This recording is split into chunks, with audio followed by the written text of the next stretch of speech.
गरेको नमस्कार पनि नफर्काउने ठाउँमा तपाईँ हामी पुग्न सक्छौं। होशियार त्यो होइन, त्यस्तो नेतृत्व जनताले खोजेका होइनन्।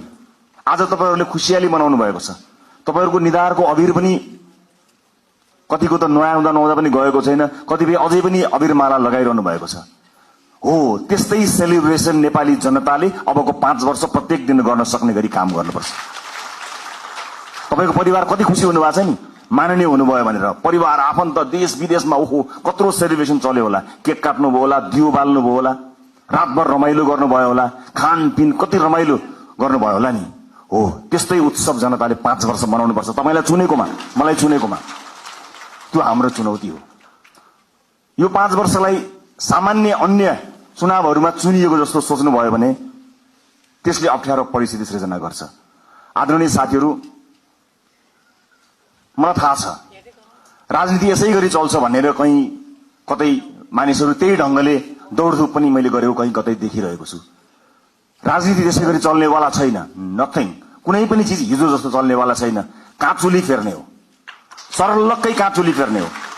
सरलक्कै काँचुली फेर्नका लागि भनेर नेपाली जनताले हामीलाई त्यो अभिमत दिएका हुन्। हामी कानून बनाउन आएका हौं। कानून बनाउने प्रमुख जिम्मेवारी तपाईहरुको काँधमा नेपाली जनताले दिएका हुन्। उनलाई थाहा छैन त्यो कानून फेरेर उनको घरको बाटो बन्छ, उनको धारामा पानी आउँछ, बिजुली आउँछ, इन्टरनेट चल्छ, उनलाई थाहा छैन। तर तपाईलाई थाहा हुनुपर्छ कुन धाराले कहाँ अड्काएको छ मान्छेको घरमा धारा आउन, तपाईलाई थाहा हुनुपर्छ। अध्ययन गर्नुपर्ने हुन्छ। त्यसकारण यसपटक यो शक्तिको दौडधुप यताउता यसलाई भनेर हुन्छ कि उल्ला भनेर हुन्छ कि यसो भेटेर गएर फोटो खिचेर हुन्छ कि यो पसल बन्द गर्नु होला साथीहरु। म आज अलिकति कितो कुरा गरिरहेको छु तपाईहरुलाई। एज अ ल मेकर, कानून निर्माताका रूपमा तपाईहरुको जिम्मेवारी, हाम्रो जिम्मेवारी अत्यन्त गहन छ। कयौं पछिल्लो परिवर्तन संविधान कार्यान्वयन हुनका लागि समेत कानूनहरु बन्न सकेका छैनन्।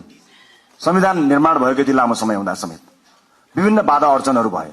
तर नेपाली जनताले अब हामीलाई कुनै बहाना बनाउन नपाउने गरी दिल खोलेर स्पष्ट र लगभग 2/3 को बहुमत दिएका छन्। अब के को बाधा, अब केले अड्काउँछ हामीलाई? अब अड्काउने भनेको तपाई हाम्रो नियतले मात्रै हो। र अर्को कुरा,